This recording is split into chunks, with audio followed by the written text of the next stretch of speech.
Hello, everybody. This is Sunshine, and we are here for the private room with Tiffany. Tonight, we're going to be talking about courting and dating. So, I know in our generation, I'm gonna I had to put my age out there so that y'all can understand where I might be coming from. I'm 47, so I know what courting is. And so we're going to talk about courting and dating and what that looks like in today's world, and we're gonna have some real deep conversations because I feel like the generation of children now, like my 16-year-old, they have no idea what courting is. And so that's what we're gonna be talking about: courting versus dating. And is there a difference? We'll see. We're gonna talk about it. All right. So before we do, we're gonna listen to J Lock, my artist. I manage J Lock, who is here on with us right now, and we're gonna start off our podcast with his song "No Rush."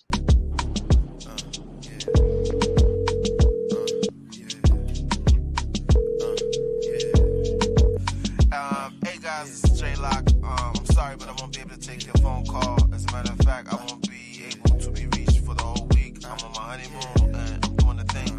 Even if you fall away, I'm just a call away. Nice in Miami, body sweet like candy. I just wanna take my time on you, no rush, no rush, no rush. I really wanna cross that line. I can't hear it. No rush, no rush. Hey. So you can't hear it? I can't hear it. Things that made me Can intense. everybody else hear? Things or maybe just vent. I can hear it. It's low, but I can hear it. It's like a little reggae type Leaders no of lead. vibe. That's I'm first they follow and pick up the speed. Damn, I feel left First out. they borrow, then proceed to be. Praise to the most high, the one G-O-D. He's always with me since I've been on. They've been all gone. I've been alright. They was all wrong. Been way too long. Stay in my pond. Push it along. Okay. Grace flow like water while you docile. Getting my affairs in order while you doubt now. Sleeping too much against me ain't never good. Living my dream, crash the board like I'm Westbrook. Yes, I like that. What do y'all think? Did y'all like that? Nice. I saw some heads bobbing. Thank you. Yes, yes. So I'm gonna start with I you. like We it. have I did too. I like the vibe. It was real sexy. I really liked it. That was nice. That was nice. So I'm Sunshine Brown. We are here for the private room and we're talking about courting versus dating. We have one of my artists that I manage, J Lock, with us tonight. So hey J Lock, how are you doing? What up, though? What's going on? Hey. Hey, handsome. Tell How us y'all about the doing? song we just heard, No Rush. Tell us about that. No Rush was made kind of just a record dedicated to it was just a vibe. You know what I mean? I'm a grown man, so vibes are important. You know, and that was just kind of one of those grooves that just kind of if you want to chill with your lady, you can chill out. Just celebrate being amongst someone that you care for, someone that you love. You know, music is a byproduct nowadays. It's more about the experience than it is, anything else. So we try to create a vibe for people just to be able to, be you in the car riding together, or you trying to, put together a date night. I like it. I like it. Very nice. Very nice. Very sexy. Very smooth. Had a little reggae in the background. How long have Yeah. you been an artist? How long have you been recording music?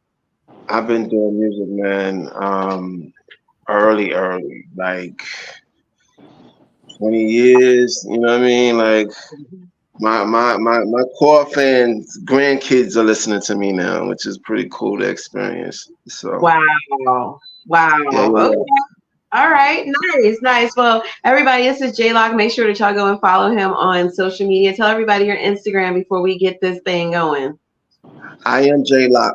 IAMJLOCKE on Instagram, also TikTok. Definitely check us out. And All we right. also Go ahead. supporting mental health this year as well. So we're campaigning for mental health in our community, preferably Black men, African American men. So we're doing a lot of conversations about that as well.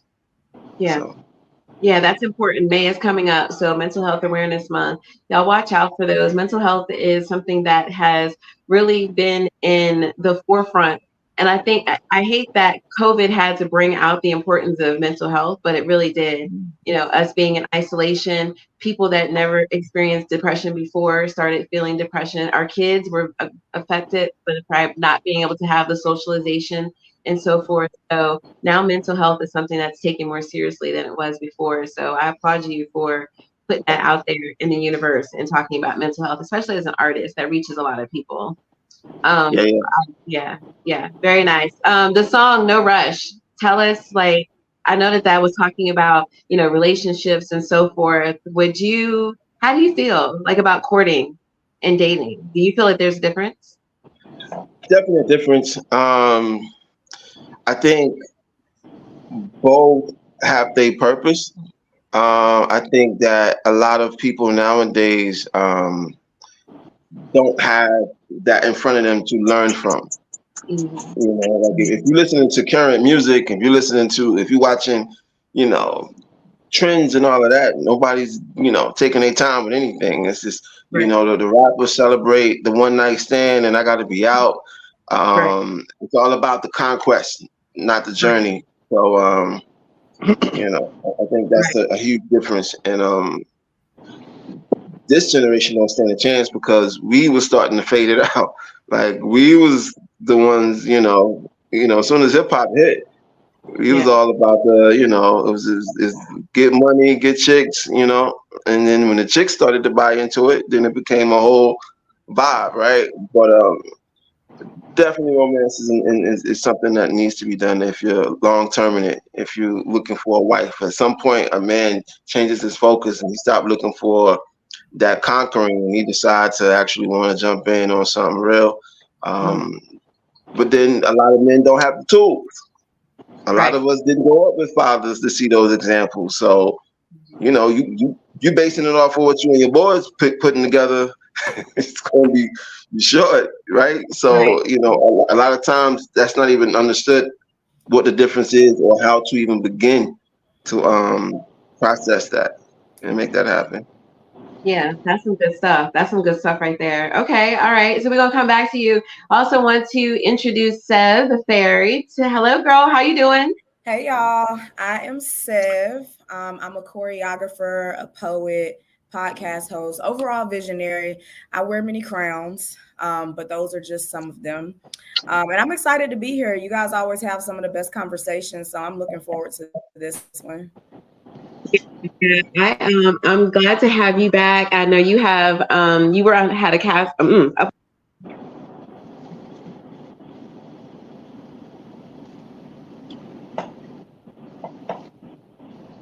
Somebody went out. Then we lost Can y'all her. hear me? Yes. Now we can hear you. We can hear you now. Okay. Like you froze. Yeah. Sorry. Okay. Can y'all hear me now? Sunshine. Yeah. Sunshine Brown. Okay. Okay. I don't know what happened. I'm sorry. Okay. So we always have different guests, and one of the young ladies here with us tonight, Sev the Fairy, she has a lot going on. If y'all go to her Instagram page, like you're just gonna be mesmerized. She's dancing and just the choreography is beautiful and sexy, and you can tell like she is just very confident about her body and about who she is as a woman, and it's very inspiring because, you know, I love to dance, but I don't think I would ever put it on Instagram for people to see. I don't think I would ever like sell tickets to come see me dance. I'm shy. Like, I can sing, but I'm not going to go into the studio because I'm too shy. So when I see women like you that are like doing the damn thing and just, you know, showing body positivity and women's empowerment and all that good stuff, it's really nice to see. So that's why I wanted to have you back on. Oh, well, I really appreciate that. Thank you. Of course. And then we have Mr. Khalil. So Mr. Khalil is here. He is one of our special co-hosts. So if y'all don't know, we are looking for a male co-host. Ropi is focused on her music. So unfortunately, she's not going to be joining us on every Monday. Hopefully she'll check in with us every now and then. But Ro had to take a step back because she's focusing on her music and her health, and we're missing her. So some masculinity here. We need some men on the panel to kind of have a different perspective. What do you think, Tiffany? Yeah, I agree. Yeah. Especially, I think a lot of it has to do with the perspective aspect of it, because us being women, the saying goes, we're emotional beings, we're men are more logical, and I think that it kind of plays a little bit more of a better balance to have a man than just a panel of all women. Right. I agree. I'm all about women's empowerment and women having voices, but I value and respect the perspective of a man that we might not see. You know what I mean? So we have Khalil. Khalil, introduce yourself, please. Yes. Hello. My name is Khalil Ali. Originally from New York. I've been in Atlanta 14 years. I believe there's a difference in the two. But we have to add a layer to the dating. There's something you should do before dating, and you should vet before you even date to see if the person is someone you actually want to date. So there should be that process going first. Then you have your dating process. The dating process needs to happen before you could even consider courting. Courting is the process where we're going to go further in depth into the relationship, long-term commitment. On that, other than that, I've been in trucking 30 years. I'm pretty good on the computer. I started working on my own podcast because I have different perspectives on life and relationships. A lot of everything seems to be really traditional. I'm more non-traditional, but I believe in the man being able to stand on his own 2 feet and be supportive and to be able to take care of his family. But the man has to take care of himself first in order to be able to take care of his family. You can't be financially challenged, and your health needs to be in order for you to be able to take care of your family. Because as a man, if you're not good, then your family's not good. You know what I mean? So, yeah, that's true. That's real true. So I'm going to ask the question. Sev, how old are you? Oh, can't hear you. I am 29. Okay. So you're 29. So you're the youngest probably on here today. And so when you hear courting and you hear dating, what do those mean to you? At 29, what do those terms mean to you? So I think now I understand, how courting used to be, but I think now we live in a generation where titles is such a really big thing now, and that can be a good thing, but that can also be a bad thing. You have some men that has a certain level of bouginess, I would like to say, when they date. So they court all the women that they talk to. They give them that feeling of courting. What you experience, what many other women have experienced, they've been courted, they've been led on, things like that. And then you have the men that actually do it the right way. So I think that there's two sides of it, but you have to just be mindful of it, because you come across serial daters, people who like to court for the adrenaline rush. And then once they get what it is they want, it could be sex, it could be the feeling of just having someone new. It can be anything, whatever their thing is. Once they get that, they're kind of over it. So I think in some cases, courting and dating can be similar now. There's many things that have similarities with it. It just depends on the individual, honestly. Yeah. So Tiffany, how old are you? 40. 43. 43. Okay, and I'm 47. So we have like very varying opinions or varying experiences from myself to Seven to Tiffany. So when I think of courting, I think of dating with the intention of marriage. Period. So like when you have people that are dating, you can date multiple people. I think like what Seven was saying, you have serial daters who date multiple people. And then you have those who are intentional. Like when I was dating, I basically let the men know that I was dating, like I'm looking for my husband.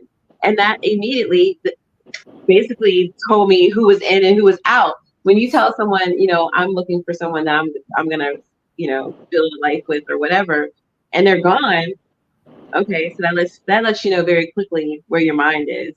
But that's the type of person I am. I'm very straightforward when I date, and I say what I'm looking for. And then some men and women are open and do still date with the purpose of marriage. So it's really, don't you think maybe we need to define what courting is? Mm-hmm. Sure, Yeah. we can. Yeah, like the traditional form of courting was dating with the intention of marriage. You dated that person because your mom or your dad or somebody thought that this person might be a great fit for you. And then as the centuries went on, that intention was still there, dating with the intention of marriage. But then somewhere it stopped. I don't know. What do you feel, Khalil? What do you feel? All right. I'll tell my age. I'm 51. First, we'll go with from the definition standpoint. Mhm. Dating is more of a romantic thing, romantic relationship between two people, aiming to have some sort of stability, right?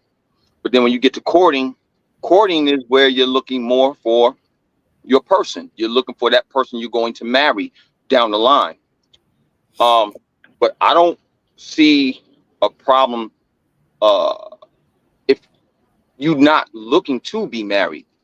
That's why I say vetting is important, because you don't have to waste your time with dating. Because if you vet the person and y'all are talking, and when I say vet, meaning talking on the phone, y'all are doing your actual research of each other before you actually go on a date. That's one of my things. I need to talk to you a few times before I actually go on a date with you to see if we're aligned. But there's times when, I was not looking for my person. So if I'm just looking to hang out and date, then that's not a problem, as long as we can be honest and say, yeah, I'm not looking to be married. So, I mean, and I always say, whether young and old, I believe men and women need to have some experiences in life first before they really know they want to be married. I think you have to have a couple of failed relationships first. You know what I mean? I have a few friends that I went to college with, and they're all divorced now.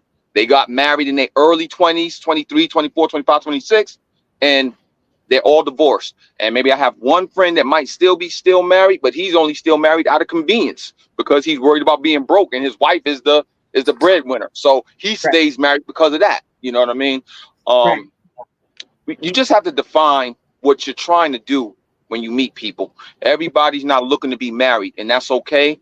Because I also believe a lot of people have that notion that when you meet someone and you've been in a relationship, let's just say a year or so, y'all should be looking toward marriage or some sort of long-term companionship. But everybody's not looking for that, and that's fine. We just need to be upfront with that. And I want to just interject, because I feel like a lot of what's going on in today's melee of things is it's an expectation of society. It's a societal expectation that people who date are dating to get married. However, that might not be the circumstance for the two people who are dating. Exclusivity might not be the end goal. Commitment might not be the end goal. They might just be happy being single and dating because it's a way for them to socialize with other people. So, because I didn't give my opinion on the courting versus dating thing, but I honestly think that courting is old school and it's become a blurred line with dating, and it's no longer mandatory, I guess, because no man is knocking on a woman's door and asking her dad, can I take your daughter on a date? That's a cultural that's thing. Part of courting too. And some cultures no they longer. Yeah, it is a culture thing. I know when I started dating, the guy that that wanted to date me. He came to my house and asked my dad to take me out. Like my younger days, I've had that happen. But now, like even with my children, I'm like, if you have someone that you like, my son, I say, or my daughter, if there was somebody that liked her, I'm like, well, I haven't talked to them yet because I'm still old school. Like, if you want to date my daughter, then you need to come and talk to her parents. I'm still old school, but you're right, Tiffany. Like today, there's just like the intention that Khalil was saying, that intention, like, what do you want? And let's have a conversation about it. But then you have all these different relationship styles, like Khalil was saying. There's some people that don't want to get married, but they're looking for their life partner. So, I'm a perfect example of that because that's where I'm at in my life. And not only that, but we have so many different relationship dynamics that are no longer considered taboo because people are practicing polyamory and open relationships and polygamy and all of these things. So yeah, you can't, by law, you can't marry multiple people. However, you can date multiple people and still have loving relationships all the way around if it's done correctly. Yeah. Go ahead. I'm sorry. Someone just commented that you got to marry the right person, the person that's for you. If your goals aligned and if you enjoy each other's company and time you spend together, marriage is supposed to be a partnership. Yeah, I agree. And that's a big commitment. Seven, at your age of 29, and I'm assuming you have friends that are in your age bracket, I'm assuming. Do y'all talk about wanting to get married? Or women in their 20s talking about getting married? I know in my 20s they did, but are they talking about that in your circle? So yeah, I mean, there's conversations about it. I come across women. I have some friends that want to get married. I have some that don't want to be married. I'll use myself as an example. Marriage is not something that I'm seeking or I'm looking for. It's something, yeah, do I want it? Sure, but I want it done on the right premises. So I'm currently in a relationship right now. And I would say it's probably the best relationship I've ever had all around. And to kind of piggyback on what you guys were saying, my boyfriend actually did get approval from my dad before we even solidified being in a relationship. So it still happened with our generation, people still do that. It's just, certain things are not talked about if it's not a trend. And that's kind of where my generation kind of falls short, is that even with marriage, like a lot of people get married because it's a trend because it sounds good to, people don't get married. People get married because they in love. And for me, that's not good enough. I'm not going to marry you just because I'm in love with you. Right. It's not good enough for me to go and get it on paper. We can be in love and be together now. We don't have to get that on paper. For it to be on paper, it got to make sense. It got to make sense up here. It got to make sense financially. It got to make sense for the family structure. Like, it has to make sense. Mm-hmm. So, yeah, we still, there's some women that do want to get married and some that don't. Yeah. Yeah. I think what is dope in relationships is when you're able to build with someone. You know what I mean? Like, everybody nowadays want the Burger King and McDonald's way of doing things. They want it instantly. They want you to come healed. They want you to come financially stable. Now, men, we supposed to have that, but again, we don't always have it figured out.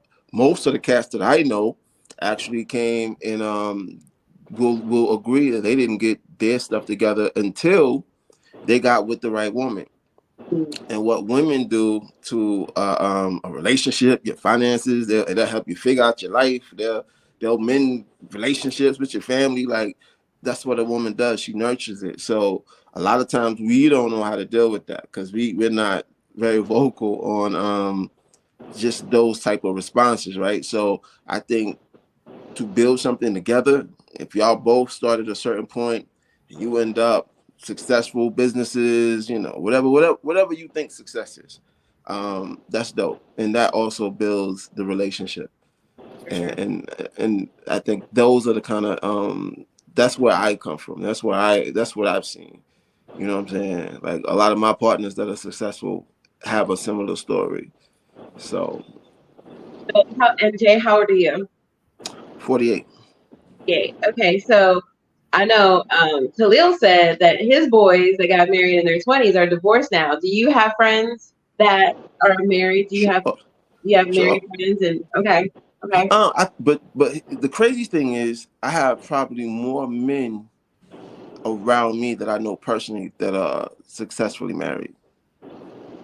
Like out of like just off of the head, most of the guys that I know are happily married, successful, has went up with their women. But yeah, I know guys who, I mean, nobody gonna get it right the first time. Right. Especially if you don't have that foundation to grow from. Like, how many men actually grew up with their mother and father together? You know what I mean? And that way of living, like, that's rare in itself. So yeah, I think it depends on where you come from too, because sure. because like for me, I would say the majority of my friends have both parents in the home. So I think it really depends on your background, your environment, where you come from, and all that, and that's how you learn your values when it comes to family and marriage, is seeing what you saw growing up, what your experiences were. What did you grow up in?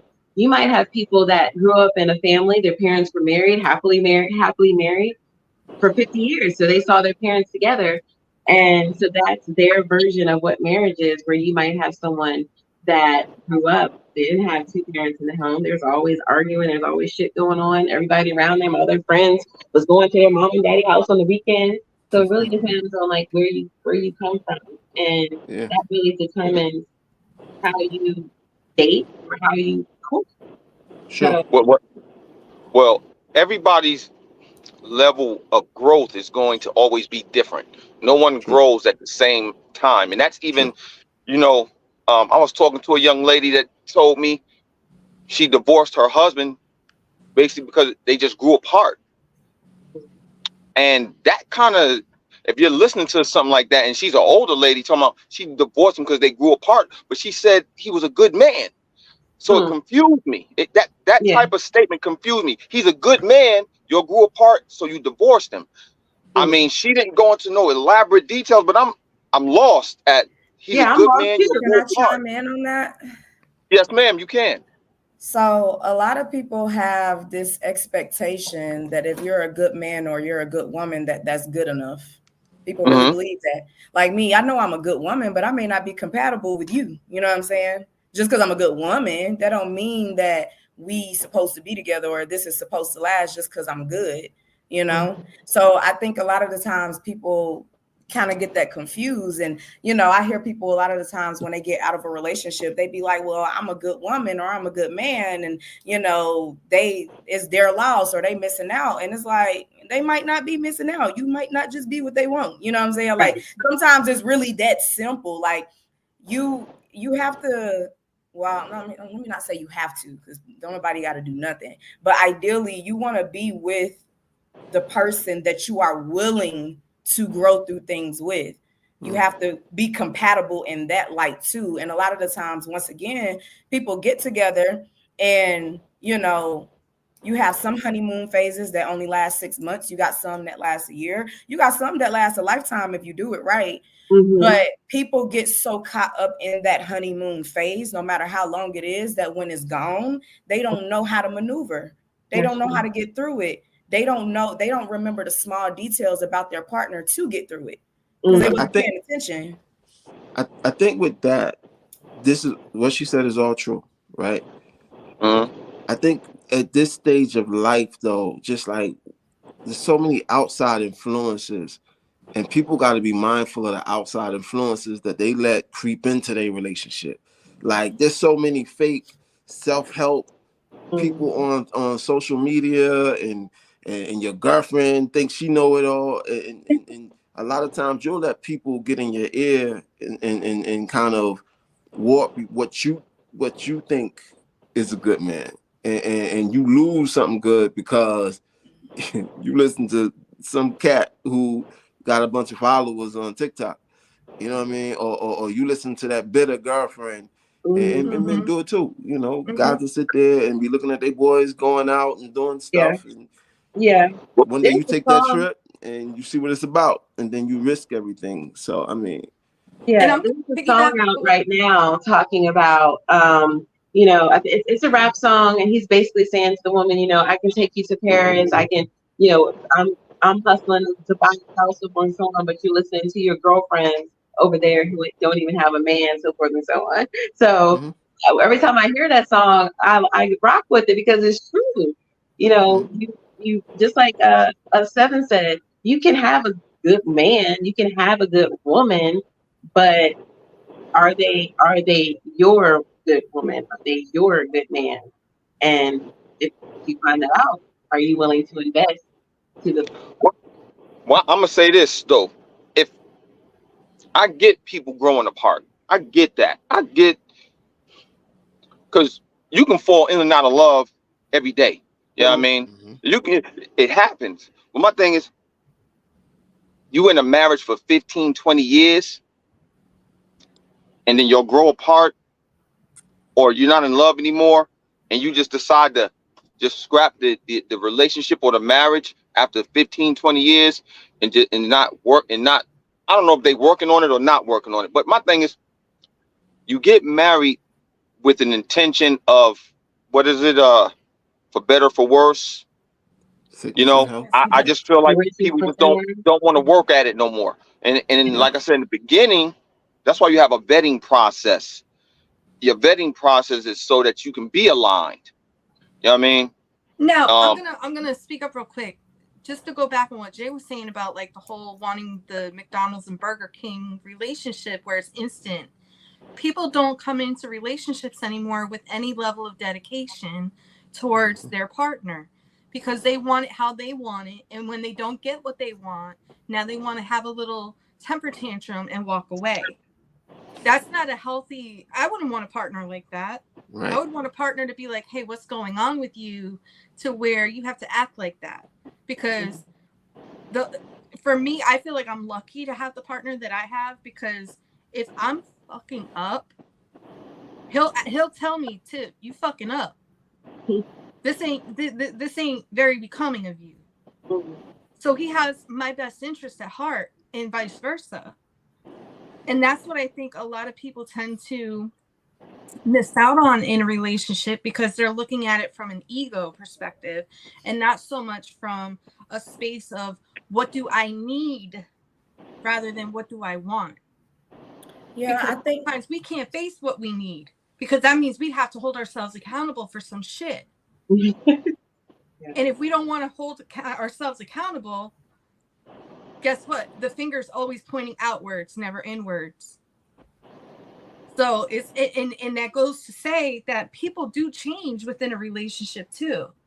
So if you're not up to par with change, if you don't like change, then don't get in a relationship, because your partner very well could be toxic when you get with them and then find themselves going through a whole healing process. So no, not everybody is going to come to the table completely healed, because we're always going through something in life. So if you can't go along with the evolution of someone, then don't be in a relationship. Yeah, and I think that's what Khalil was trying to say. Like, you've been with this person for 15 years and y'all grow apart. Like, don't you? For me, if I'm with you for 15 years and we've grown apart, I'm going to try to spark that up. Like, let's go out on date nights. Let's do something different. If we're looking at each other, bored with each other, let's try something new together. But how many times have we heard our elders that have like lived in different bedrooms? Sometimes space is needed because you're with this person 24 hours, 7 days a week. You can tell when they're about to use the bathroom.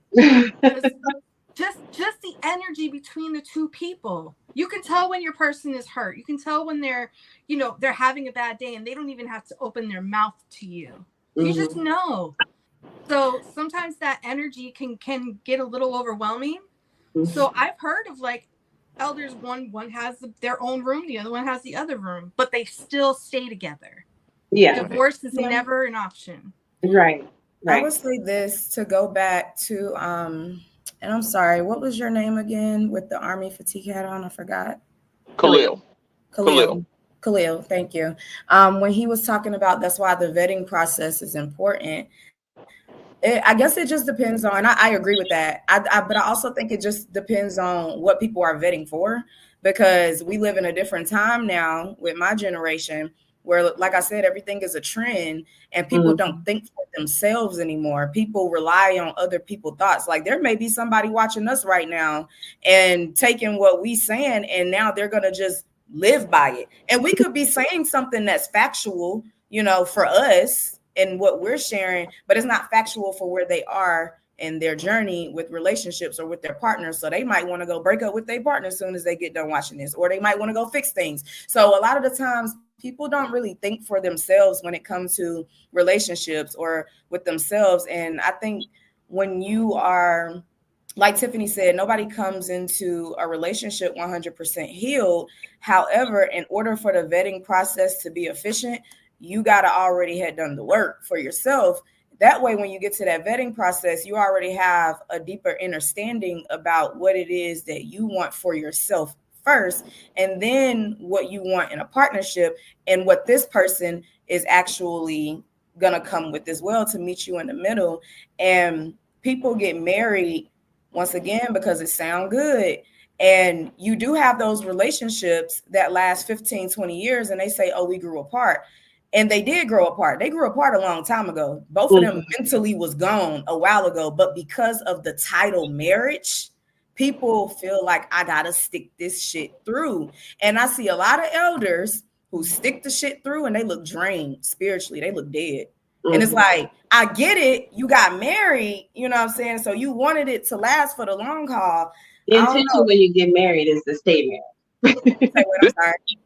No, I'm saying the intention of marriage is to stay married. So to your point, and that is the intention, but people do it for the wrong reasons. So spiritually, like I said, people get married because they in love. People get married because it look good on paper. But for the spiritual aspect, the God-given aspect of it, people don't get married for that reason. And so they end up being in a marriage because, oh, damn, I done got this license now. I done got this certificate. I need to keep my license or certificate. You know what I'm saying? I need to go through this. I need to stick this out because this is what it's supposed to be. They say it's something that's not healthy for them. What's your interpretation of the God factor in marriage? The God factor in marriage? Yeah. Expand on that a little more, because that's broad. Like you said, the spiritual side of marriage, and you saying people don't marry for that reason. What's your interpretation of that? So for me personally, in the relationship that I have with God, and for where my spirit is and my journey and my purpose, my partner and the partner that I currently have and my lifelong partner, for me spiritually, I need someone who aligns with my purpose. What my purpose is for myself. So this is the best way I can put it. I believe that we all have 3 different purposes in life. I know a lot of people believe they only have one, but I believe you have 3. You have the one that you give to yourself. You have the purpose that other people put on you, and you have your God-given purpose. Now, if the purpose that you have for yourself aligns with God's purpose, is going to automatically align with the purpose that people put on you. Meaning that, I'll give an example and then I'll go more in detail. Meaning that, for example, right now, I'm a choreographer, I'm a dancer. I'm not saying that's what my purpose is in life, but just to give y'all an example, I say, for instance, if I said my purpose in life was to be this great choreographer, this great dancer, I want to go on tour with all these celebrities and dance. Cool. Other people put the purpose on me like, oh, she's a great dancer. I can learn from her. I want her to teach me dance. That's what I want from her. That's what she gives to me. That's what she gives to other people. God's purpose might be like, well, I actually don't want you to dance at all. I want you to own a dance studio. I don't even want you to dance. I want you to sit down and just own a dance studio. You see? So with my partner has to align spiritually with what my purpose is on all levels, my God-given purpose, everything. Because God not going to send me nothing that doesn't align with my purpose. And you'll know. So it's kind of hard for me to really specify that because it's based on you and your journey and your partner's journey. But if you don't know your purpose and you don't have that understanding with self, you're going to marry somebody that doesn't align with that purpose, the greater purpose, and it's not going to work. Yeah. Well, If I can answer that question, Jay, when I think of God and what that has to do with marriage, is that God created us to have a family, to build, and that back in the day when our parents were dating, or maybe their parents were dating, that if you are interested in someone, you're interested in them with the intention of marriage. You don't just date. It's not the serial dating back then when our parents and our grandparents. That wasn't something that was stressed. It was, you're supposed to, grow up. You're supposed to get married. You're supposed to have a family, so forth and so on. And so the intent of dating was that. But then when you take it a step further, you have the Bible that is saying that, when you get married, you become one. But you also have to have God in your relationship in order for your relationship to work. So to answer that question, for me, when you have your purpose, your person, you're fulfilling your purpose, and God is blessing you for those, which I feel that's what marriage does. That is a statement in front of God and in front of your family and friends that this is the person that you chose to spend your life with, no matter, if it's 15, 20, 50, until you die. In that moment, you are saying to God and to everybody else that this is my person. And when you do that, then God is supposed to be, you keep God into your relationship. Your relationship, and that can be spiritual too. Some people don't believe in God. Some people are just spiritual beings. And so they believe in a higher power is going to help them with blessing whatever their union. Within the universe, I just wanted to reiterate you. I think you have to have a couple of failed relationships first before you actually know where you want to go. Because you don't know what you like. You don't know what you're really looking for. You know what I mean? So to have a few failed relationships, because you can also learn yourself through those failed relationships. You know what I mean? You have those and it didn't work. You take the positive from those relationships, you move on, and you better yourself. And then you can actually say, well, I don't like this type of man, or I don't like this type of woman, or I remember this type of man, he rubbed me the wrong way, or whatever it is. But a lot of times you don't know what you like until you have been down that road. And I'm gonna give you a good example for myself. When I was younger, I used to like hood chicks. But hood chicks didn't like me. Hood chicks. Yeah. Hood chicks didn't like me. But there was something about hood chicks that I used to just want to holler at hood chicks. I had to learn. I'm not for hood chicks. Hood chicks don't like me. I don't fit the persona of what hood chicks look like. So I'm just using my own example. I had to learn. I have to stay away from hood chicks because they're gonna all turn me down. And they do. They all turn me down because I don't fit whatever they're looking for. But I had to learn that first. I had to learn that's not my lane. You know what I'm saying? So I think sometimes it's meant. You have to date, and then once you date and you know what it is that you like, that's when you start courting. Is that what you're? No, that's not what I'm saying. I'm just saying you have to have some failed relationships because I didn't know. Yeah. There's so many beautiful women in the world. You have a lot of beautiful women in the world. So as men, a lot of us, we want every beautiful woman that we see a lot of times. She might not be no good for us, but we have to go through an experience first to know what's good for you and what's not good for you. And like I said, I believe the courting part comes in once I'm serious about a female. When I'm serious about you, that's when the courting takes place. Because when I'm serious about you, that's when I'm looking for long-term life partner. It might not necessarily be marriage, but long-term life partner. Because I know everybody's not looking for marriage, but everybody might want to. Go ahead, brother. Yeah. So, I'm thinking, I've listened to everybody's interpretation from the spiritual aspect, right? And then I'm listening to, I'm thinking back to like my grandfather time and their fathers and mothers, and I'm trying to see what the difference is. Because when people refer back to those times, when it comes to relationships, they talk about, these ain't like back in the days. This is new. This is we're not like our parents and our grandparents. But and we're right, we're not. But their success rate in marriage and ownership, we ain't nowhere near with more access to money. Like what we're able to achieve financially. We don't have those borders and shortfalls like they did. You talking about coming out of slavery and I'm down south, so like it was a different time in the South, right? But even in the South, like when I look at my grandfather and my grandmother and their community, they had the big cars, they had the houses. They wasn't perfect. They was doing all kinds of crazy stuff. I could tell you stories about my grandfather. They used to call him Hot Shot, if that helped. But but like their success rate in all of the stuff, they still survived, they still lasted, and they still own things, and they was able to pass things down to their kids, even if their kids didn't know what to do with it, but they still was able to give to the next generation. I think and nowadays we are a selfish bunch of people, man. I think like if I'm not happy or if I'm not feeling it, I'm out. And that you can't sustain anything. You can't own anything or have anything. When I say own anything, I'm not talking about money or cars, because we can have that, right? We can do that by ourselves. But I'm talking about a stability. What you pouring into your kids, what you pouring into other things that actually mean more than your worldly possessions and your own selfish ideas of what happiness is. And when I look back to the Bible and when I think about the whole I don't say religious aspect, because religion is not something I subscribe to, but a relationship with the Creator is what really will give you substance, right?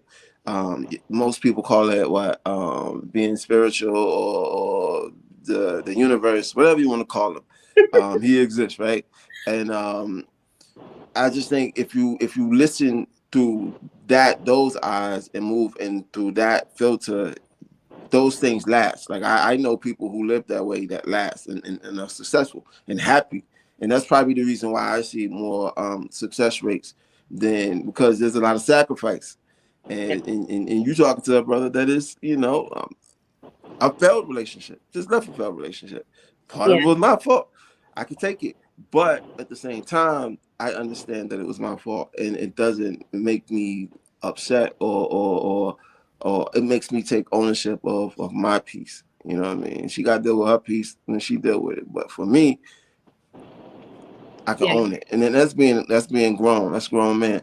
But I also think that I don't know. I just look at it. I've lived long enough to kind of see a couple of generations come through, and I see the difference, and I see what worked and I see what didn't. And you hold on to what that foundation is and all that other stuff, all those TikTok influencers and all that. Like, if that's what you subscribe to, that's you. But you're gonna see the fruits of that labor.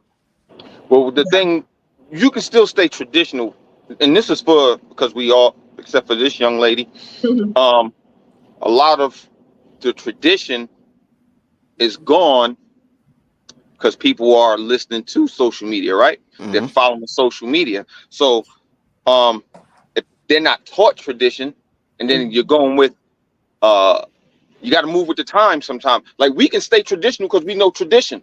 We know what we saw traditionally. So we can adapt with the current times, but you can still have your traditional values. Right. The generation now doesn't have tradition. They don't have tradition because their parents was kids when they had them. So they don't have no taught tradition. You know what I'm saying? We have taught tradition because it was different when we was kids in the 70s and 60s. The whole thing, you might have had to talk to the mom and the dad first before you actually dated. You know what I mean? But today, you don't have to do that because you had the children having children. Sure. They weren't able to teach their children tradition when it comes to relationships. And then you had absence. You had the absence of the father. You know what I mean? And then every mom that's a mom is not a good mom either. You know what I mean? So therefore, Sure. you know, you got the kids just out here by themselves, and the schools are the only things that they're learning something from, which is still bogus anyway. So they're not learning any type of value of the commitment of the man and woman being together and solidifying things and staying together. Like I said, you don't have to get married, but that long term where you the man in your household and you taking care of your family, you're doing what you're supposed to do as a man, and you're being a protector, provider, as well as you're supposed to be able to, you know, be a teacher as well. You know what I mean? Sure. And if you have the right woman, she's going to allow you to lead because she sees the strength in you. But if you also have the right woman, she also is going to know how to give you the strength.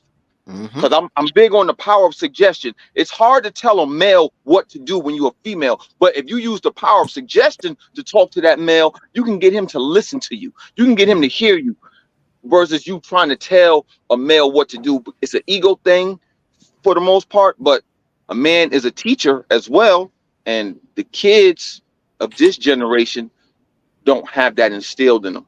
You know what I mean? And it has to come from their parents.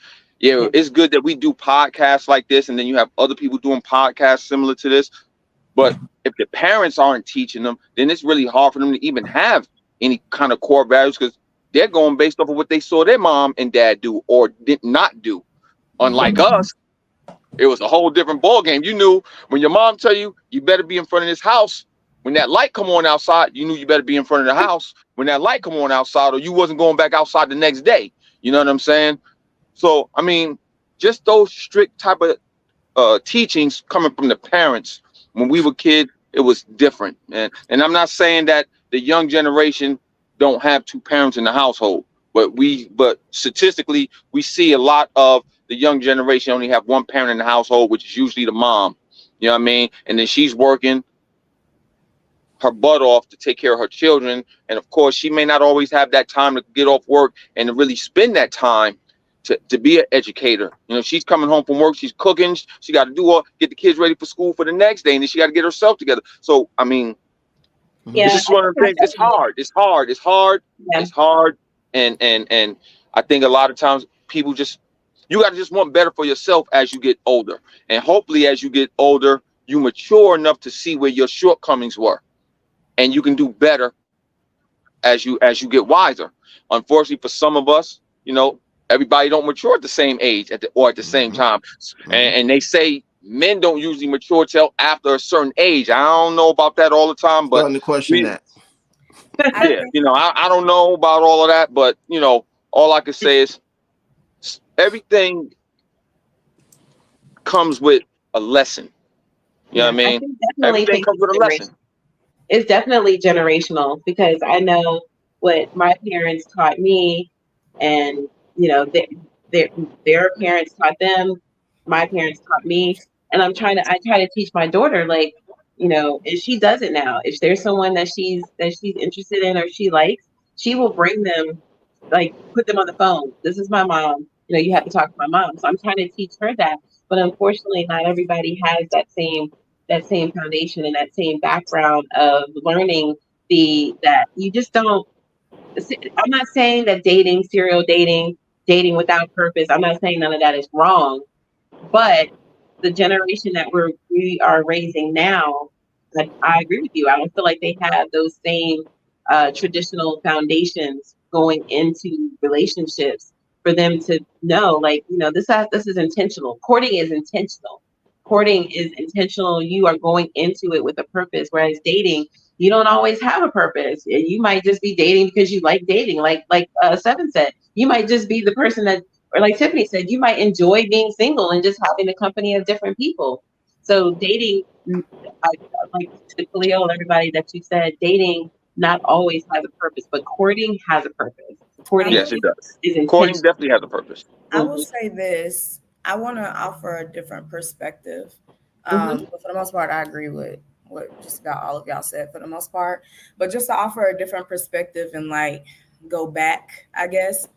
I will say I have to give my generation, I think every generation has is ups, is downs when it comes to like this dating stuff. And so even with my generation, you know, we have a lot of ups and we have a lot of downs. Now, I do have to give us our props though, because when I think about dating and I think about courting years ago, you know, I do like that now women have, you know, time to actually truly vet men. We have more time now to truly vet men, because you have to think about it. A lot of the times our grandparents, they were in survival mode. We couldn't even get a house without y'all men, honey. A lot of these older women was using these men, if y'all really want to get to the real of it, because we couldn't get our own house. We couldn't get our own job. We couldn't even open a bank account. So we had no choice but to settle down, get married so we can have a roof over our head, food on the table, you know, have everything that we can have on our own now. We had no choice but to be in a relationship with just about anybody who wanted to be serious with us and have kids with us. Because back then there wasn't that many good men. There was men that were great providers. And I think a lot of the times men get that so messed up. One of my relationships, and I'm not going to say which one, but one of my relationships, I ended that because, yeah, he was a great provider and, you know, he handled his business, but he lacked emotional intelligence and he was not affectionate. Why would I want to be with that? Right. Because you're a good provider? That ain't good enough. That used to be good enough with our great-great-grandparents because we needed that. So it'd be so funny sometimes when I hear people say women nowadays just use men and do this and do that. And I just be listening like, did y'all not know y'all was getting used way more? I feel like back then, we couldn't have nothing in our name. It was not the, settling. It was not this. It was never the same. Back then, it was never the same when you talk about being used. And the one thing I don't really go into is what my mom and dad was doing, or my grandparents actually really did before me. Because see, if we start thinking like that, then you really never get nowhere holding on to. Well, we got to go back to the roots. The root of it is if I have to be. I wasn't done yet though. I got you though. Let me finish real quick. But now just to end there, you know, at the beginning, that's just a perspective. I'm not saying that was the only way, but that was just a perspective that I think a lot of people overlook when it comes to how women date and how men date now. Now move forward. We'll go past you guys' generations. We'll go straight to my generation. Well, no, I'm not going to skip past y'all. With y'all's generation, you know, we talk about tradition and, you know, our generation not holding the tradition when realistically y'all are closer to that generation than we are. You know, y'all are way closer. So for that to have had stick the way that a lot of people in you guys' generation speak of, you guys had to have hold that torch and made sure that foundation was restructured and rewired. You know, you can't have a stable house if the foundation isn't good and the wiring is not good either. You got to go back in every couple of years and, you know, go back in and make sure everything good, get an inspection done again and get the shit back right, you know? So we there now. So now we're at my generation, and we're at my generation where, you know, you have the internet, you have all these different components now. And I have to give my generation props because, yeah, it is a good bit of us out here that's just, you know, out here just having sex and doing dumb shit. But then if you really take a look around, I'm not even gonna just focus on the relationship aspect. We have more of my generation now that's back gardening. We have more of my generation now that's back talking about mental health, how it's supposed to be, because it wasn't a thing then. Now it's a thing now because of social media, talking about mental health now. We talking about the fact that, hey, you can't just be a good provider. You got to have some emotional intelligence, and you got to come with some stuff just like the woman. I can't be good to my man if I don't have emotional intelligence with myself and with my man in order to make sure that we have a good relationship. I can't be his backbone if I don't understand the structure and the genetic makeup of myself and of him. It don't work like that. So I have to give my generation props because, yeah, we walking back around now with afros out again, and we gardening. Like I'm gardening this summer with my dad. You know, we gardening. We're doing a lot of different things. So yeah, we have some downfalls, but you got to go back to the root sometimes and look at it. We have new roots now, and these new roots might not be good, but once again, you got to inspect the home and see if the home need renovations in order to now restructure it. Yeah. Y'all haven't done enough yet, though. I like that. Y'all impact won't be. It's too young. It's too young to give yourselves pats on the back, because y'all haven't really done enough. You haven't. With the generations before, you've been able to go back and study it. So currently, this is your generation. You don't know what y'all impact will be. And going back to our generation and the renovation, here's what people leave out with why we were so screwed up. You're looking at the crack epidemic. You're looking at the AIDS epidemic. You're looking at the development of the projects and them kicking men out the house. And like there was a lot of things that happened to our generation that we were so busy, as you said, trying to survive and trying to, they was giving 3 strikes and you out. They was hunting us. They was kicking in doors with military style. They was doing what they doing over there on CNN. They was doing that in Compton and Jersey and like all over the country in black neighborhoods. So you lost a lot of that because you lost a lot of good people that was out there on crack, that was out there on heroin. Like it's things that pills ain't nothing compared to the crack epidemic. Believe me. Like nothing. Hey yo, bro. They don't know about that epidemic, how bad that crack epidemic was way. Wicked. Y'all think pills, you think fentanyl was bad. Fentanyl that crystal meth. Crack took your whole life. It left you dead alive. Like it's a whole different. You have somebody that commented scenario. It was a war zone. Someone commented it was a war zone. So so it sounds like, and maybe y'all can agree, it sounds like maybe the 70s, 80s is where the foundation broke down when it comes to relationships and marriage and courting and all that kind of stuff. That's when people were in fight mode. They were trying to protect their families. They were as in black society. I want to hear what my man got to say. Yeah. Well, yo, listen. I have a saying that I use, and I'm excuses are for the weak and incompetent. And as you grow, you start to learn you.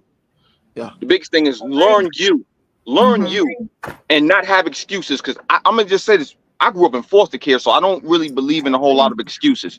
But I remember my foster mother being mad because the girls used to call the house, and I only been home from school 30 minutes, and she used to say like, "Damn, when I was growing up, we didn't chase the men; the men chased us." And I looked at her and I said, life is different. Right, it is. My life, I said, me being in high school is different than when you was in high school, Ma. You know what I'm saying? Women are more independent now. Women are more independent men now. Making their own decisions. Yeah, and that's a beautiful thing. Like Seven said, women now are more bold and vocal and just, taking charge of their lives. They're not back then, our grandparents, they were nurturers and mothers and taking care of home. The women nowadays, they're about getting businesses, getting that money, building something, so forth and so on. You can be about that. You can be about getting your business and all of that. But as a man, I don't care about your money. I don't care about your accolades. What I care about is, are you a good fit to me? Because me as the man, I'm coming into it already knowing that I got to be a protector, provider. But this is also based on whether or not I see your value. If you don't show me your value as a woman, why do I want to protect and provide you in the first place? Also, if you're coming at me foul, meaning you're not a lady yourself, how can I look to even want to court you?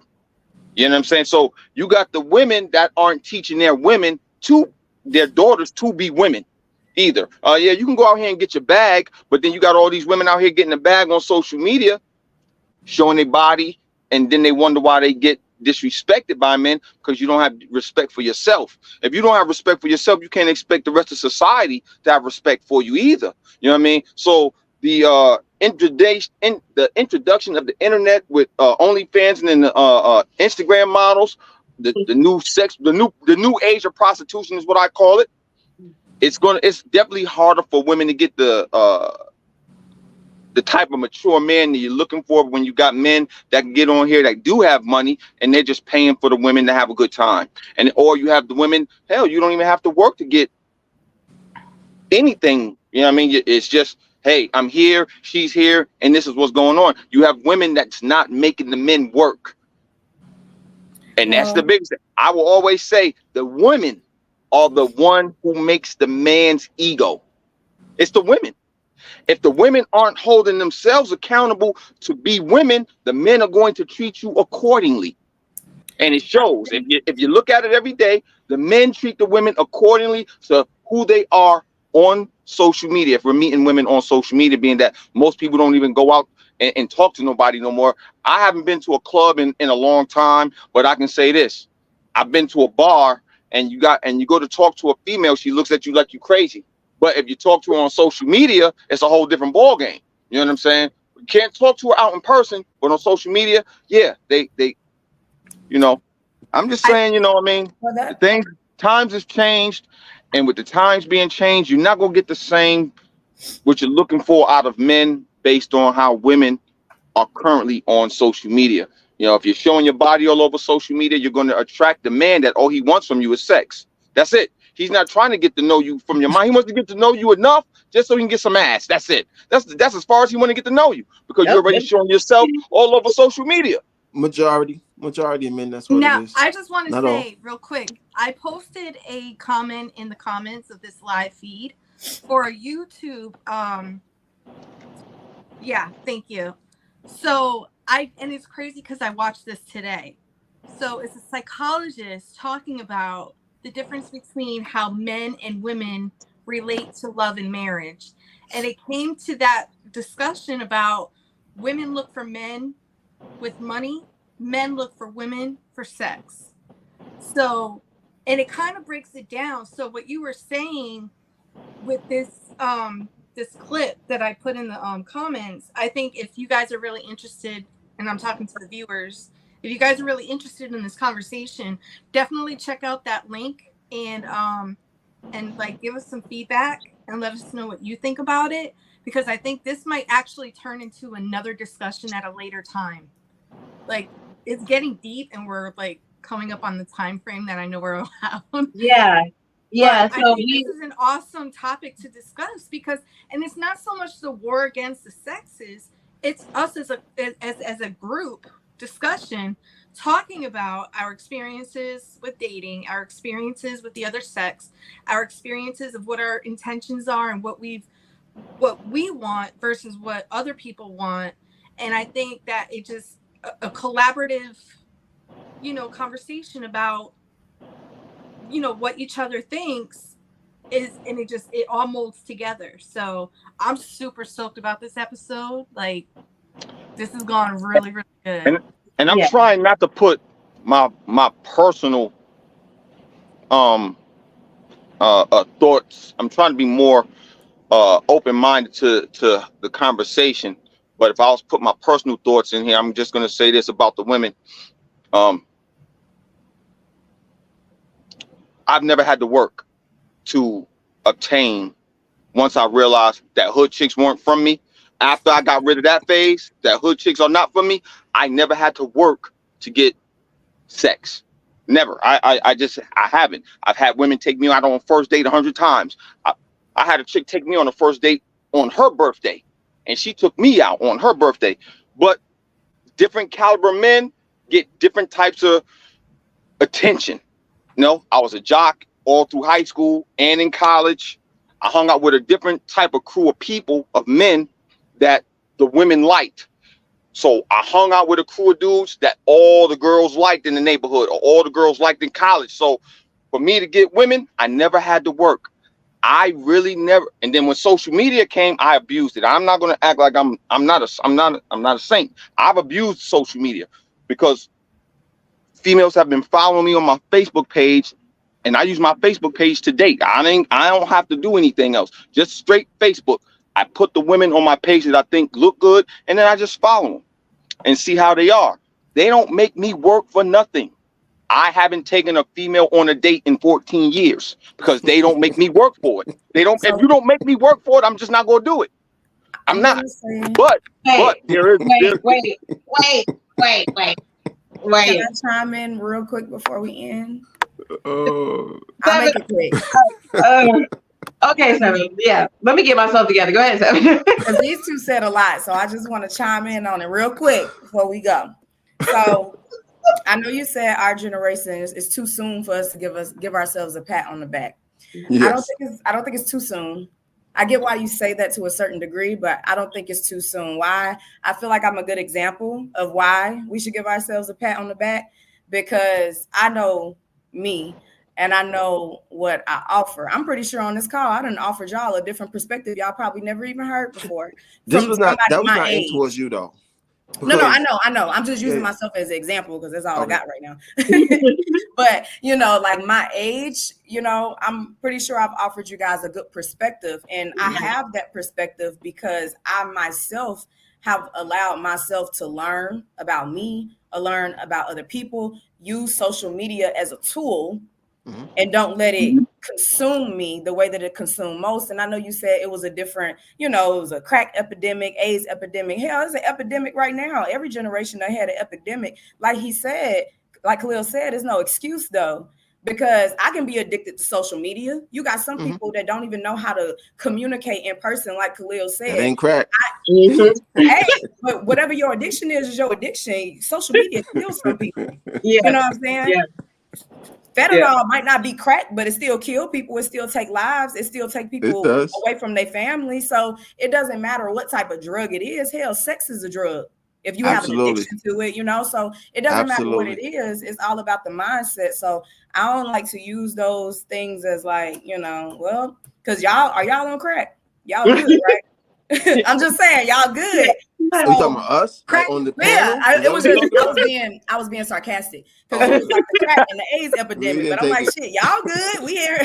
We here having this conversation. So you know, there was still some people that made it that could have helped the foundation. Just like with me, when my son grow up, you know, he gonna say the same thing I'm saying to y'all. He gonna say about us, and he gonna be like, what happened? And it all comes back to leadership. There's different levels of leadership. You know what I'm saying? So, for example, what Khalil was saying with social media, when he was saying if there's a woman on social media that's dressed a certain way, or he don't have to work too hard for women, well, it all comes down to leadership. Because as a man and as a woman, for me, I'm a choreographer. Sometimes I be on fucking Instagram. I might have on a bodysuit. My ass might be out. Now, my man, he's a great man. So he never came at me. Men don't disrespect me. I'm gonna just put it like that. They don't slide in my inbox on some disrespectful shit. They don't do none of that because I think it's all about energy. And when you understand energy is just certain things you're just not gonna do with certain people. Now, old me probably would have got disrespected because my energy was different. But my energy now, people know how to talk to me. They know how to approach me based off my energy, whether I'm showing something or not. Now, if a man chooses to do that, that's because of him and his core beliefs and his core values. So I think there's different levels of leadership. If you're a leader, if I got somebody around me and I see the energy that they're doing what they're doing in, and we close enough, I'm going to speak on it. There might be men that come at me that I'm not going to be involved with because of the simple fact, why would I do that? If I want you to be better, why would I invest in that? Why would I take advantage of that? So I think it comes back to people's core beliefs and values. We can do better, but if people don't hold other people accountable and do those things, then it's going to be a constant thing, especially if you play into it as well. Yeah. Who's y'all leaders? Huh? Who's y'all leaders? So let me break down what I meant by that. I know what you meant. I know what you meant. So, I know what you meant. I'm I know saying what you there's meant. different. I know what answering you your mean, question. right? You're talking about individual, but I'm saying for your generation, Who is y'all's leaders? who is your leader? Who are our leaders? We have Yes. 19 Keys. Have you ever heard of him? Who? 19 Keys. Have you ever heard of him? Yeah, but tell everybody else who it is. So 19 Keys, he have a podcast show called High Level Conversations. He is, I would say, one of our leaders as well. We have 19 Keys. We have Aristotle Investments. We have so many different people. But what They I was teaching you about speaking money? on- huh? What do they teach you? Everything that we're talking about plus more, plus how we're talking about social media, how natural intelligence plus artificial intelligence can equal enhanced intelligence. So using these things that we deal with nowadays as a tool than an excuse. They teach us how the family structure should be. What we're talking about now, they teach that. So you should go look him up. His name is 19 Keys. You'll learn a lot from him. But what I was speaking on when I was saying leadership, everybody can be a leader, but there's levels. You get what I'm saying? You know. So everybody has a part to play, but if you're not willing to play your part, then hey, shit gonna get lost in the sauce and things gonna get messed up if people don't hold the structure. Yeah. I think that everybody can agree that when it comes to dating, I think we all understand that what dating is. I think we also understand that courting is intentional and it has a specific plan, has a specific purpose. But it sounds like we also agree that there was a point in history, generational, where courting was no longer the way to do things. You know, women became more powerful. They're working outside the home. They're taking care of themselves. Women are getting married later now. Women back in, 70s, 60s, 50s were getting married in their early 20s. Women now are getting married in their 30s and their 40s because they have so much they're doing. They're building their careers and their businesses and, That's a great thing. Listen, that's a great thing, though. That's a great thing that this generation. That's a great thing that women are waiting to get married because, as I said before, you got to have a few failed relationships so you can find yourself. You got to find yourself so you know who your person is. And a lot of people don't find themselves. They just out here willy-nilly. And we got to date before we court anyway. Because I can't say I want to court you before I date you. Because I need to know you. I need to learn you. I you know what I mean? From that point is where I want to court you. And what they always say, a man usually knows if he wants to marry a woman within 15 months. That means... No sooner. I've never heard. Or sooner. It really depends on how in tune you are with yourself, to know how you want to move. Mm-hmm. And a lot of times, people are marrying later, and people are becoming successful later because they are not. That's the power of social media. There's a delayed learning process. You got grown folks trying to learn dance moves from their kids, and trying to learn how to invest. I know I do. You understand what I'm saying? I'm trying to figure out what the hell is going on in society these days through my kids. Crazy. About to break your leg trying to do this TikTok joint. Right. Yeah. You ain't that flexible. But my point is, like, a lot of times it take us, like, I kind of agree with my man with you have to make mistakes. But I also think that, you should be able to learn from other people's mistakes. Like I learned from watching other cats move and what other people do, and I'm like, nah, don't want to go that way. Right? Trafficking, nah, I ain't taking that pill or whatever it is. Like I don't drink, I don't smoke because I saw I saw the impact of alcoholism in my family. You know what I mean? I didn't have to go through that and die from alcohol to learn that was a bad move. But at the same time, just like we knew to stay off the crack because we already saw what crack did to everybody else. Yeah. I get it. You know what I mean? Good conversation.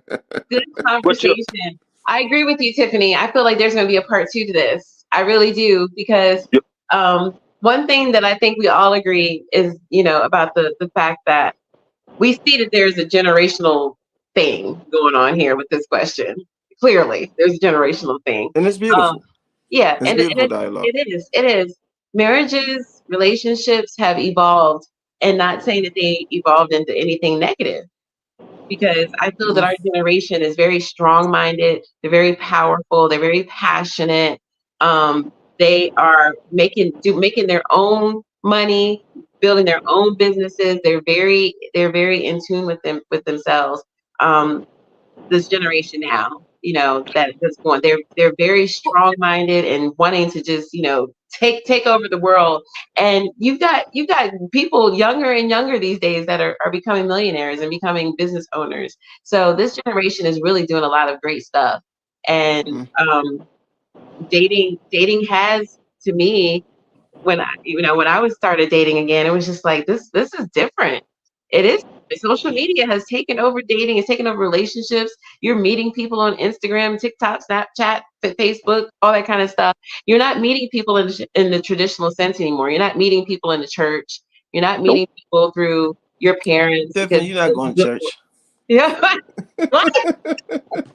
Yeah. Oh, we mean we can't meet him at the club no more because don't nobody. Well, I don't club, but at the club they're not even talking. So I mean, or you can meet him at Walmart, at the grocery store. You know what I mean? At the gym. You know, I'm gonna say because I like to work out, so that's a prime place to meet women is at the gym. You know what I mean? Especially if you want to meet you a fit woman, go to the gym. She fit, go get her.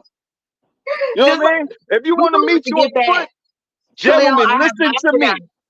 If you want you a fit woman, go to the gym. You will find you one. You will find you a fit woman. Be intentional. If you want a fit woman, meet her at the gym. Go to the gym. You want a fit woman, go to the gym. You want the women that don't have a BBL, you want that natural woman, go to the gym, bro. You will find you one. I'm in the gym. Like, yo, this is where I'm finding my women, in the gym, because I'm going to the gym. Khalil, I'm saying. Get back. I have not forgotten about them 14 dates that you've been on that you didn't have to. You've been asked out on 14 dates and didn't have to pay for nothing. So, or you weren't the initiator. We're gonna have to get back to that because that's gonna be a whole other conversation. Yeah, that could be a whole nother episode. Yes, that's a whole other episode. So women that are taking over the dating, like, you know, I'm asking a man out. I'm interested in him. I'm asking out. I'm gonna take him out.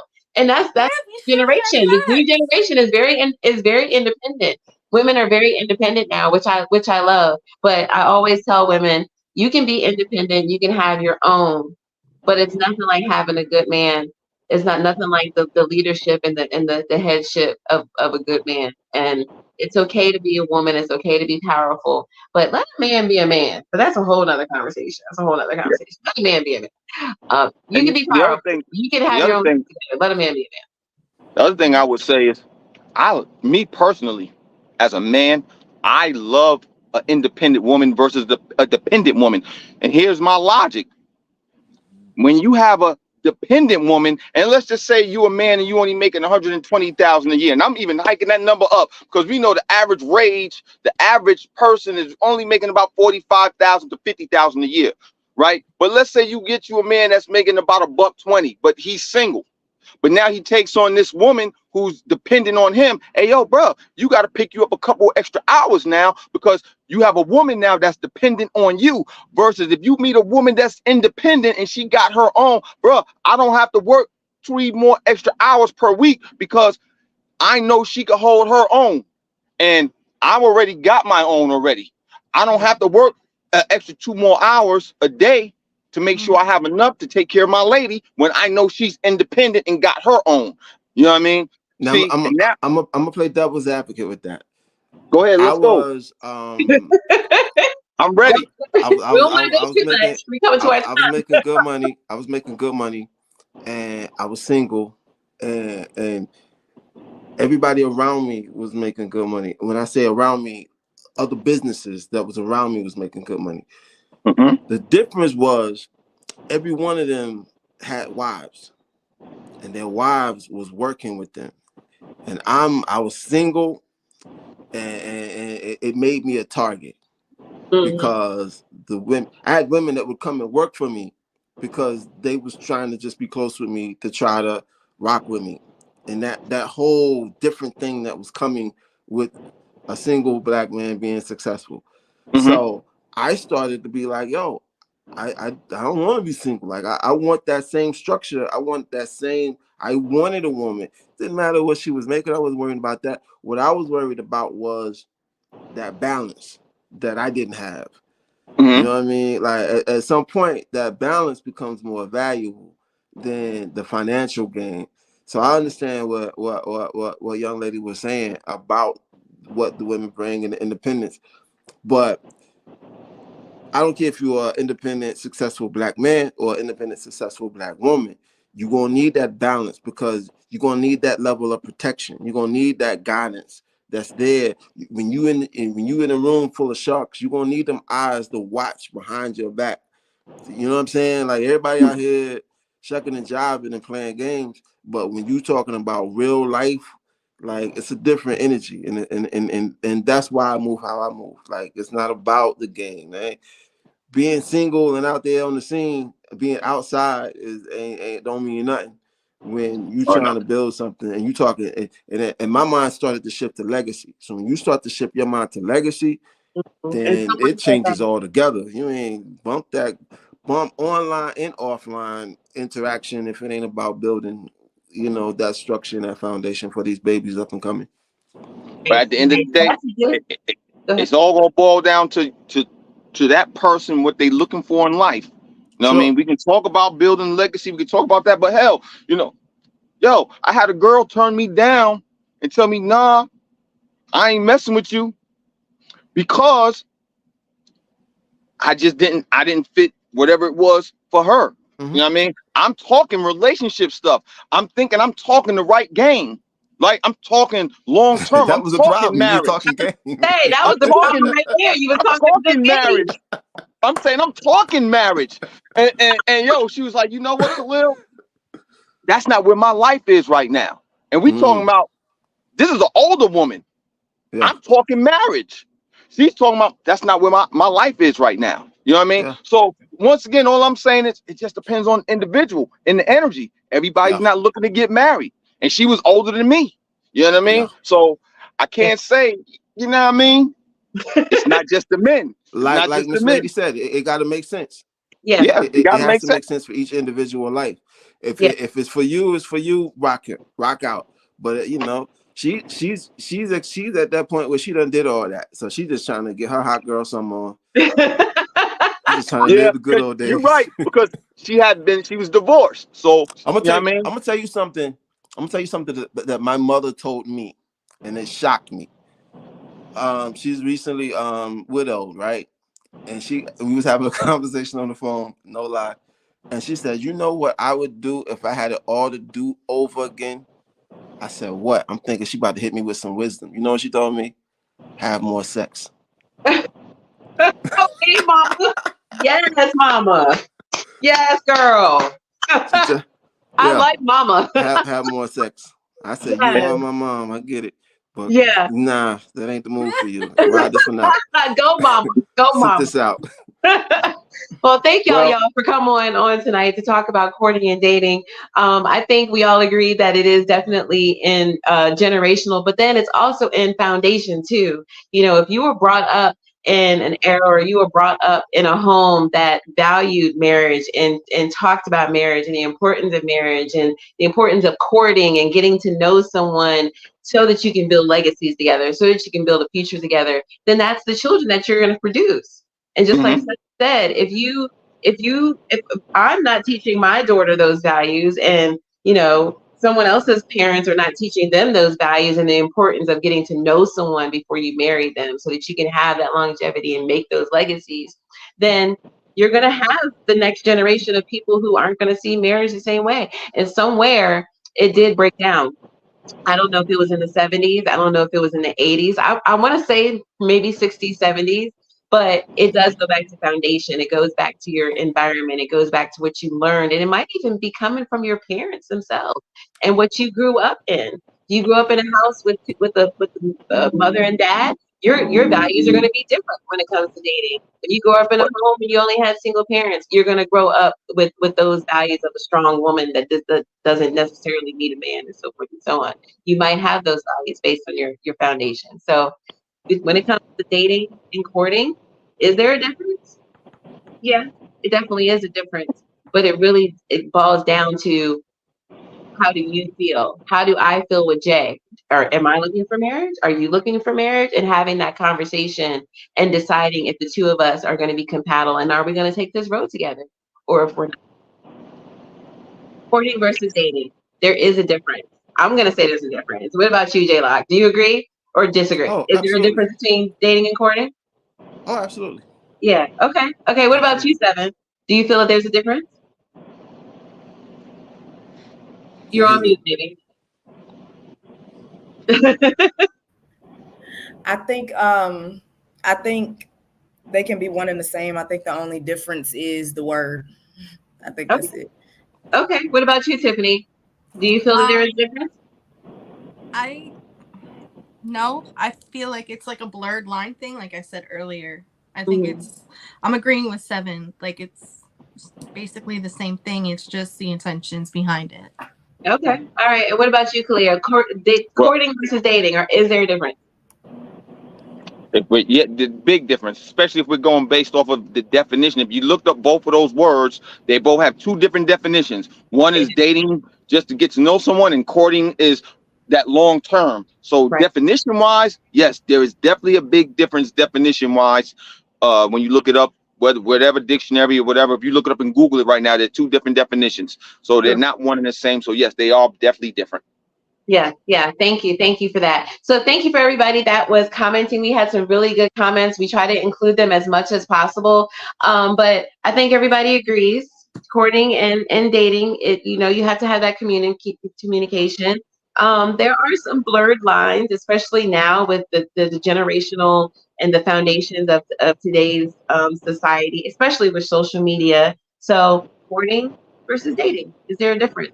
I kind of feel like that question's still out there. So we're going to revisit this later and talk more about courting versus dating, because I really think that, having these conversations with different generations like we did today is really important when it comes to talking about relationships. So thank you everybody for joining us tonight. We are at our moment. So real quickly, tell everybody how they can find you. J-Lock. I am J-Lock on TikTok, Instagram, and my music is on all streaming platforms, so definitely check that out. Thank you so much. Seven, tell everybody how they can find you. I am Sev the Fairy on Instagram, TikTok, whatever social media, Sev the Fairy. Got it. Khalil, tell everybody where they can find you. On TikTok, you can find me, Khalil Ali 360. Facebook, Khalil Ahsan Ali. That's how you can find me. Nice. And I just want to point out Miss Cindy McBroom. She might be giving us what we need right here. She says, I believe courting is with the intention of a serious relationship. Dating is the beginning stage. That makes a lot of sense. That's the definition. She looked it up. That's the definition on Google. Yep. So thank you. That's the definition on Google. She looked it up. Because I already had looked it up. I had it sitting right here on my other phone. Tiffany, courting versus dating. I think we're going to be talking about this subject again. Tell everybody how to find you. They can find me on Instagram at sweet_T_with_Tiffany. Facebook is Tiffany Knowlton with the KNOWLTON as the last name. And TikTok is, I forgot, but if you follow me on the other stuff, you'll see it. Okay. Make sure that y'all check mine tonight. Cindy in the comments said she didn't have to look it up. She's been married twice. Okay, thank you, Cindy. She said, "This is from experience, baby. This is from experience." Yo, that's all my people. Hi, Cindy. All right, so make sure that y'all check in at lunchtime this Wednesday. For Tiffany and I for 2 Shots of Tea. We're going to be talking about the latest gossip and the latest hot topics. So please follow us on Instagram and Facebook and YouTube. 2 Shots of Tea. Just spell it all out. TWO Shots of Tea. Make sure that you go and follow us, and we will see y'all next Monday. Thank you, and have a great day. Peace and love. Good night. Peace.